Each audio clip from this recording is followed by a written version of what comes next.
পেয়েছি। এই যে অহংকার, এই অহংকারের কারণে শ্রীকৃষ্ণ রাসস্থলী থেকে অন্তর্হিত হয়েছিলেন। যে যেখানে অহংকার থাকবে সেখানে আমি থাকবো না। অহংকারী পাপী যারা আমার কৃপা পায় না, তারা কোন অহংকারী আমার কৃপা পেতে পারে না, তাই ওদের কাছে আমি থাকবো না।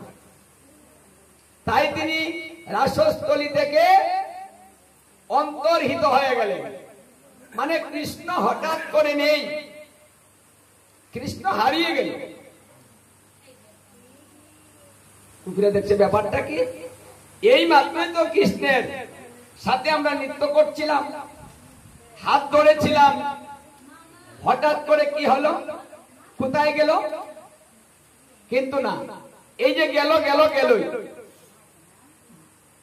নেই নেই, এই যে নেই, যে বিরহটা, পাগল পারা হয়ে এই গোপীগণ সখীরা কৃষ্ণকে খুঁজতে শুরু করলেন। হা কৃষ্ণ বলে ডাকতে শুরু করলেন। শরতের জ্যোৎস্না রাত, সেই রাতে শ্রীকৃষ্ণকে হারিয়ে গোপীগণ হা কৃষ্ণ বলে বলে এক একজন দোলায় লুটিয়ে পড়ে যাচ্ছে। হে কৃষ্ণ, তুমি কোথায় গেলে? হে কৃষ্ণ, তুমি আমাদের ছেড়ে তুমি যেতে পারো না। আমরা যদি কোনো অপরাধ করে থাকি তাহলে তুমি আমাদের ক্ষমা করে দাও। আমরা কি করেছি? মানে তারা তো অপরাধ করেছে মনে হচ্ছে না,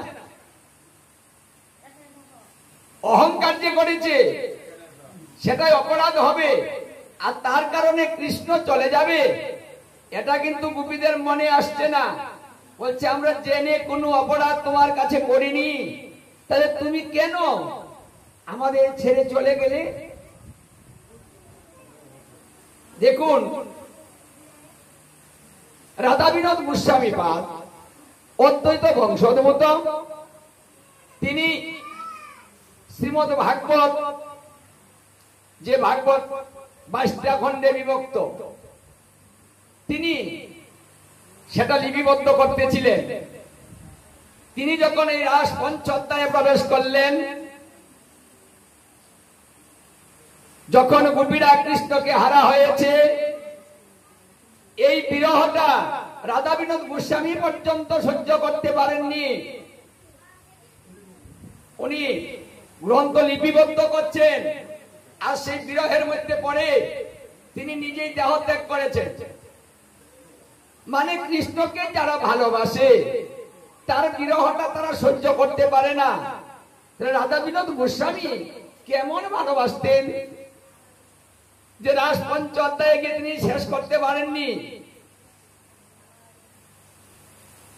কৃষ্ণ অন্তর্হিত হয়েছে, আর রাধা বিনোদ গোস্বামীও তার সঙ্গে সঙ্গে প্রাণ ত্যাগ করেছে। আজকে গোপীদের অবস্থা তাই। পরে এই ভাগবত সমাপ্ত করেছেন রাধা রমন, তার ভাই। সে রাধা রমন পরে বাকি ভাগবতটুকু সমাপ্ত করেছিলেন।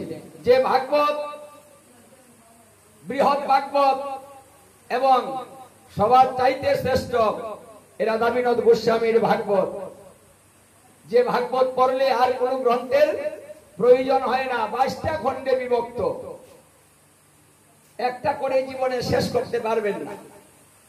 এত সুন্দর ভাগবত, খণ্ড খণ্ড আপনারা এনে পড়বেন। এই ভাগবত না পড়লে ভাগবত তত্ত্ব বুঝতে পারবেন না, অনেক তত্ত্বই থেকে যাবে। আজকে গোপীগণ সেই বিরহ করেছে, মানে কৃষ্ণ বিরহ গোপীদের কাছে এসেছে। তাই গোপীরা মরণাপন্ন অবস্থায় হয়ে কেউ গড়াগড়ি করছে, কেউ মূর্ছিত হয়ে পড়ছে, কেউ হা কৃষ্ণ বলে চিৎকার করছে। কৃষ্ণ তুমি দর্শন দাও। সাধারণ যদি কিছু ধন হারিয়ে যায় তাহলে সেটা আমরা সহ্য করতে পারি না। আর যদি কৃষ্ণ পেয়ে কেউ কৃষ্ণকে হারিয়ে ফেলে, যিনি সমস্ত ধন, সেই ধন যখন হারিয়ে যায় তখন তার অবস্থা কি হতে পারে? নয়ন জলে ভক্ত প্লাবিত করতে লাগলেন, হা কৃষ্ণ বলে ডাকতে রইলেন, কিন্তু কৃষ্ণ আসছে না। কৃষ্ণ চলে গেলেন কাকে নিয়ে? কৃষ্ণ চলে গেলেন রাধারানীকে নিয়ে। সবাইকে ফেলে রাধাকে নিয়ে চলে গেলেন। রাধাকে নিয়ে যখন তিনি চলে গেলেন, রাধারানী কিছু দূর গিয়ে বলেছিল, হে প্রাণবল্লভ, আমি চলতে পারছি না, তুমি আমাকে একটু ধরে নিয়ে যাও। শ্রীকৃষ্ণ রাধারানীকে জড়িয়ে ধরে নিয়ে যাচ্ছিলেন। আরেকটু অগ্রসর হয়ে রাধারানী বলছেন, হে প্রাণবল্লভ, আমি আর চলতে পারছি না, তুমি আমাকে কাঁধে নিয়ে যাও। শ্রীকৃষ্ণ রাধারানীকে কাঁধে বসিয়েছেন। রাধারানী কাঁধে বসেছেন, শ্রীকৃষ্ণ কাঁধে করে নিয়ে যাচ্ছেন। কিছু দূর অগ্রসর হয়ে বলছে, হে প্রাণবল্লভ, তুমি একটু দাঁড়াও। কি সুন্দর পুষ্প পুষ্পটিত হয়ে আছে, আমি একটু চয়ন করব, মালা গেঁথে আমি তোমার গলায় পরাবো, আমি তোমাকে সাজিয়ে দেখতে চাই, একটু দাঁড়াবে? দাঁড়িয়েছে। দাঁড়িয়ে রাধারানী একটা ডাল ধরে আরেক হাত দিয়ে পুষ্প চয়ন করতে রইল, মনের আনন্দে যে আমি কত ভাগ্যবতী, আমাকে কত ভালোবাসে, সবাইকে ফেলে দিয়ে আমাকে নিয়ে চলে এলো। ওটা রাধারানী ভাবছে মনে মনে। শ্রীকৃষ্ণ ভাবছে, দেখছো, যে দোষের কারণে আমি গোপীদের পরিত্যাগ করলাম, রাধারানীরও সেই দোষ, একই দোষে দোষী, তারও ভিতরে অহংকার। এই অহংকার করিতে করিতে পুষ্প চয়ন করতেছিল। শ্রীকৃষ্ণ বলছে, রাধা, আমি তোমার কাছেও থাকতে পারব না। এই জন্য শ্রীকৃষ্ণ রাধারানীকে ছেড়ে দিয়ে দৌড় দিয়ে পলায়ন করে একটা জুপের ভিতরে প্রবেশ করলেন। আর রাধারানী এক হাতে ডাল ধরে ঝুলতে রইলেন। আর রাধারানী চিৎকার করছে, হে প্রাণবল্লভ, আমি নিচে পড়ে যাব, তুমি আমাকে ধরো, আমাকে ধরো, আমি পড়ে গেলাম। কিন্তু কৃষ্ণ আসছে না। কেন আসছেন না? দেখুন, এখানে আমাদের শিক্ষাটা কি? কৃষ্ণ ভজন করে যদি কেউ কৃষ্ণ প্রাপ্ত হতে পারেন, যদি তার মধ্যেও কোনো অহংকার প্রবেশ করে, তাহলে সেও কৃষ্ণ হারিয়ে ফেলবে। এই জন্য মাঝে মাঝে দেখা যায় সাধুগুরু বৈষ্ণব, তাদের মধ্যে একটা অহংকার যে আমরা প্রসাদ বুঝি, আমরা বৈষ্ণব, হ্যাঁ, একটা আলাদা একটা ভাব চলে আসে। কিন্তু এখানে আমাদের শিক্ষাটা কি? এখানে কোনো ভাবের জায়গা নেই, একেবারে সরলতা। কিঞ্চিত পরিমাণে যদি মনের ভিতরে অহংকার বাসা বাঁধে, তাহলে তার কাছ থেকে কৃষ্ণ সহস্র যোজন দূরে থাকে, অল্প নয়। রাধারানী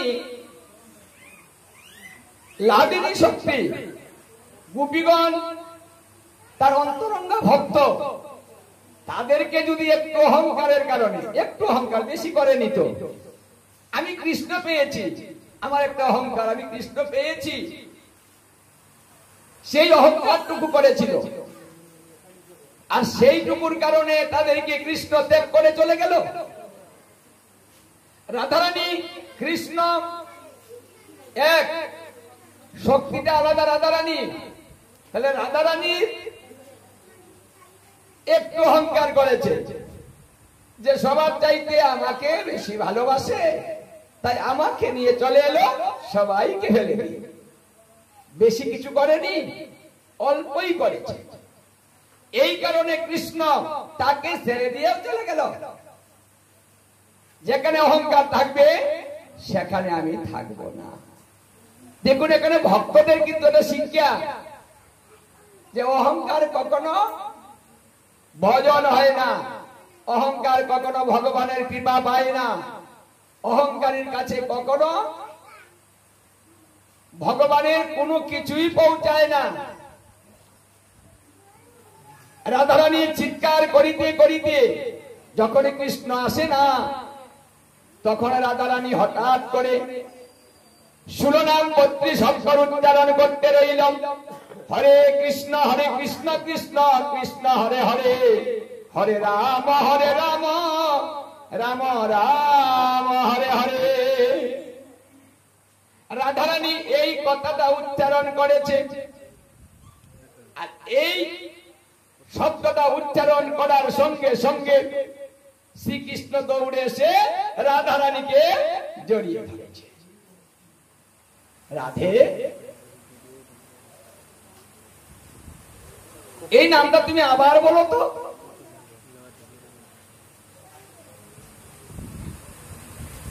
এই নামটা শুনতে আমার খুব ইচ্ছে হচ্ছে। এই নামের মধ্যে খুব আকর্ষণ শক্তি আছে। এই নামে আমাকে দূরে থাকতে দিল না, আমি তাই তো দৌড়ে চলে এলাম তোমার কাছে। মানে এই নাম যতই বলছো ততই ভালো লাগছে, তুমি বারবার বলো তো, আরেকটু বলো তো। তাই রাধারানী আবার সেই নাম উচ্চস্বরে উচ্চারণ করলো। কৃষ্ণ কিন্তু জড়িয়ে ধরে রেখেছে, আর রাধারানী জুড়ে জুড়ে বলছে হরে কৃষ্ণ কৃষ্ণ কৃষ্ণ হরে হরে, হরে রাম রাম রাম হরে হরে। কৃষ্ণ বলছে রাধে, যে নামে আমাকে দূরে থাকতে দেয় না, এই নামেই হবে সর্বশ্রেষ্ঠ কলিকালের ভজন। কলির জীব বিপদে পড়বে, সদা সর্বদা বিপদে থাকবে, যখন তোমার মতো এইভাবে উচ্চারণ করবে আমি তাদের কাছে ছুটে যাব। নাম যেই বলবে আমি তার কাছে যাব, কারণ এই নামের মধ্যে আকর্ষণ শক্তি খুব বেশি, আমি দূরে থাকতে পারবো না। তাই কলিকালের ধর্ম হবে নাম সংকীর্তন। চারি যুগে চারি ধর্ম জীবেরই কারণ, এতএব কলিতে নাহি তপযজ্ঞ। যেজন ভজিবে কৃষ্ণ তার হবে মহাভাগ্য। তাই যারা এই কৃষ্ণ নাম নিবে, কৃষ্ণ ভজন করবে, তারা হবে ভাগ্যবান ভাগ্যবতী। নাম যেখানে থাকবে আমিও সেখানে থাকব। এই নামের মধ্যে আমি বিলীন হয়ে একাকার হয়ে যাব। নাম রূপে কলিকালে কৃষ্ণ অবতার, সর্বযজ্ঞ হইতে কৃষ্ণ নাম যজ্ঞ সার। আমি এই কলিকালে নাম রূপে কৃষ্ণ, আমি কৃষ্ণ অবতার গ্রহণ করব। নামের মধ্যে আমার মধ্যে কোনো পার্থক্য থাকবে না, আমি একাকার হয়ে যাব। দেখুন এই সর্বপ্রথম সেই রাসস্থলী থেকে পলায়ন করে রাধারানীর বিপদে পড়ে, বিপদকালে রাধারানী এই নাম উচ্চারণ করেছেন এবং শ্রীকৃষ্ণ দৌড়ে এসে বিপদের মধ্যে তাকে বিপদ থেকে রক্ষা করে পাশে দাঁড়িয়েছেন। এই জন্য বলা হয় এই নাম সর্বপ্রথম রাধারানী প্রকাশ করেছেন। রাধারানীকে বলা হয় ভজনের সর্বশ্রেষ্ঠ, কারণ রাধারানী আমাদের যে কৃপা করেছেন এই কৃপাটা কেউ করেননি। সর্বপ্রথম রাধারানীর মুখ থেকে এই 16 নাম 32 অক্ষর প্রকাশ পেয়েছে।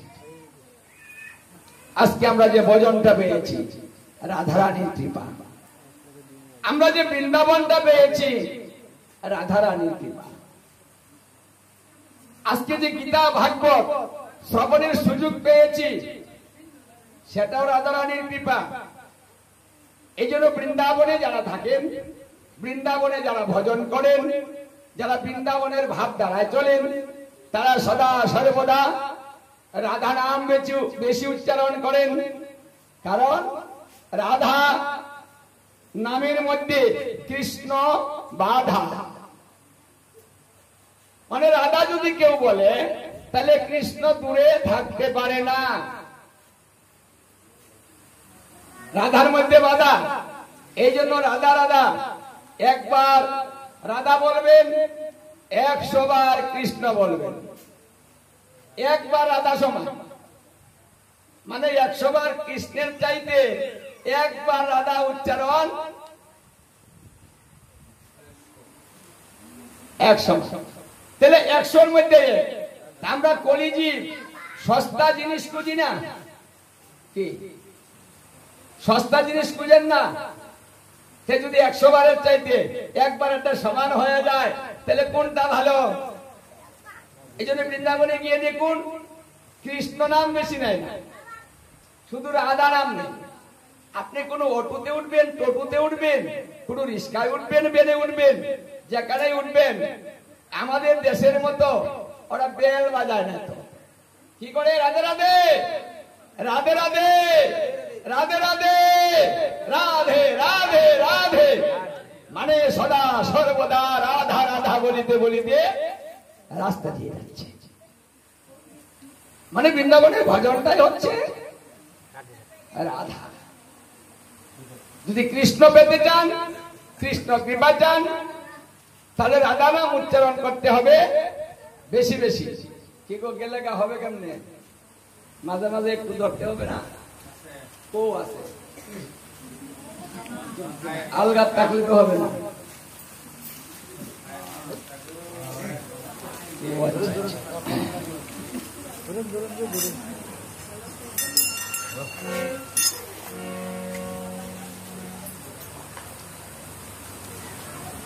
এই জন্য বৃন্দাবনের এই রাধা রাধা উচ্চারণ, এটা নিয়ম মাস, নিয়ম সেবা।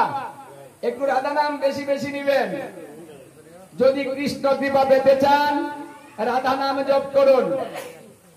জানে রাধে রাধে রাধে রাধে রাধে রাধে রাধে রাধে রাধে রাধে রাধে রাধে রাধে রাধে রাধে রাধে রাধে। রাধে রাধে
পলস্তব ত্রিচিত্রবাম রুদ্ধতুম সুদরং রাজন কৃষ্ণ দর্শন লালসাম।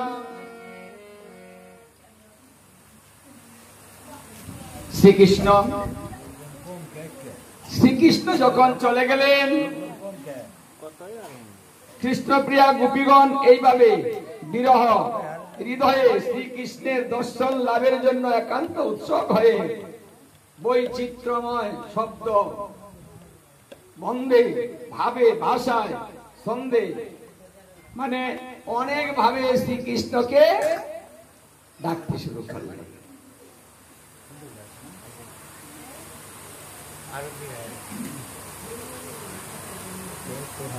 দেখুন, যদি কেউ ভগবানের কাছে কোনো অপরাধ করে তাহলে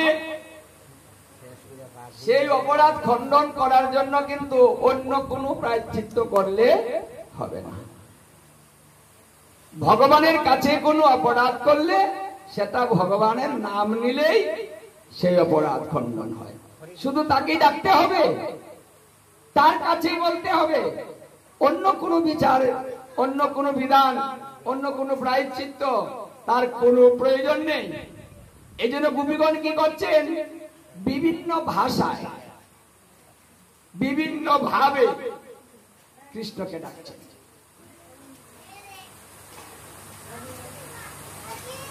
মানে শুধু ডেকেই যাচ্ছেন।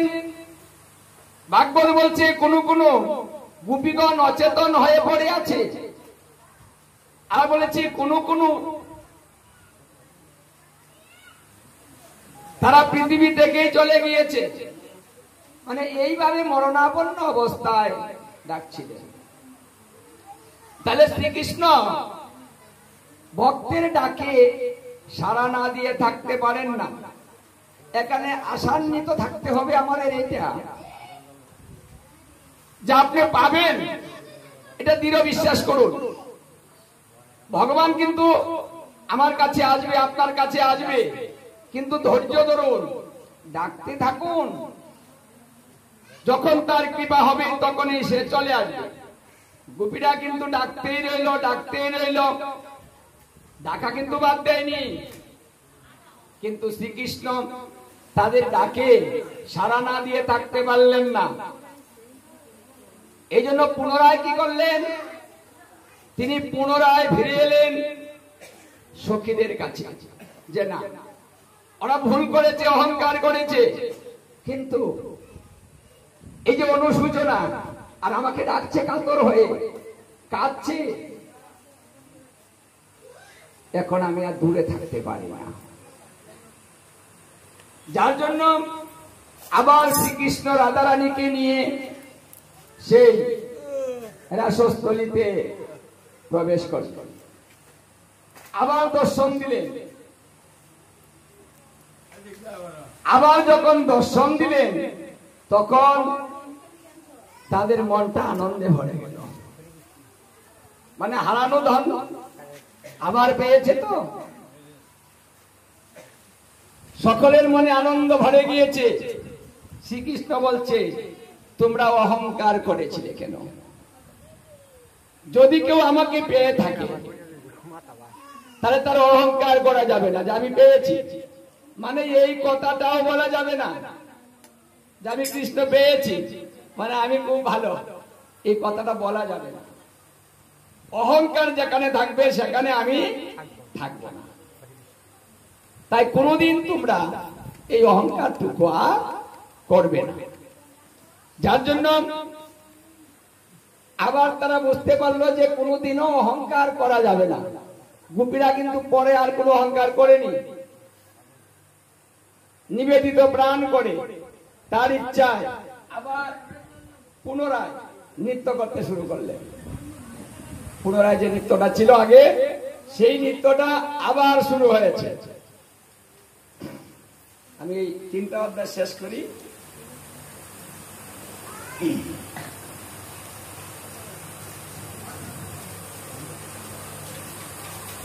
ইত্তং ভগবত গুপ্তশ্রুতা বাচম সুপেশলা বহুর্ভীরুজং তাপং তপোপসিতাশিসং।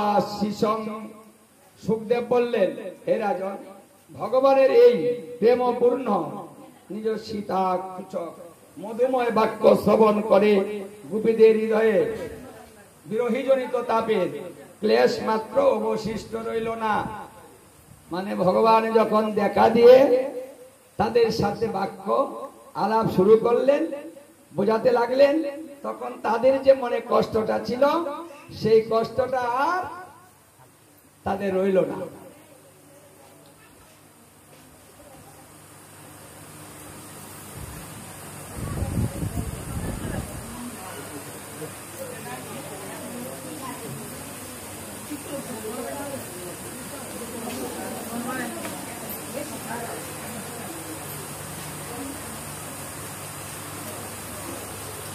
আবার সে আগের মতোই তারা রাসক্রিয়ায় প্রবৃত্ত হলেন, রাস শুরু করলেন। দেখুন, আলোচনাটা হচ্ছে দামোদর মাস। দামোদর মাসে ভাগবত আলোচনা সর্বশ্রেষ্ঠ। দামোদর মাসে যদি কেউ ভাগবত শ্রবণ করে তাহলে অন্য দিন শ্রবণের চাইতে লক্ষ গুণ তার বেশি হয়। মানে এই শ্রবণের মাত্রাটা এত ভালো যে নিয়ম মাসে যে শ্রবণটা হবে সেটা 1 লক্ষ গুণে বেশি হয়। তাহলে কেন আমাদের শ্রবণ করতে আগ্রহ হয় না, কেন আমরা আসতে চাই না? আপনি অন্য দিন তো এটা পাচ্ছেন না, এটা পাচ্ছেন শুধু এই নিয়ম মাস। এই নিয়ম মাসটা দেওয়া হয়েছে এই জন্য যে মানুষ যেন অতি সহজে মুক্তি লাভ করতে পারে, ভজন করে ভগবানকে প্রাপ্ত হওয়া এই কলিকালে খুব কঠিন। তাই সহজ সরল ভজনের মাধ্যমে, সাধু গুরু দর্শনের মাধ্যমে, গীতা ভাগবত শ্রবণের মাধ্যমে যে কাজটা হবে সেই কাজটা ভজন করে করতে পারবেন না।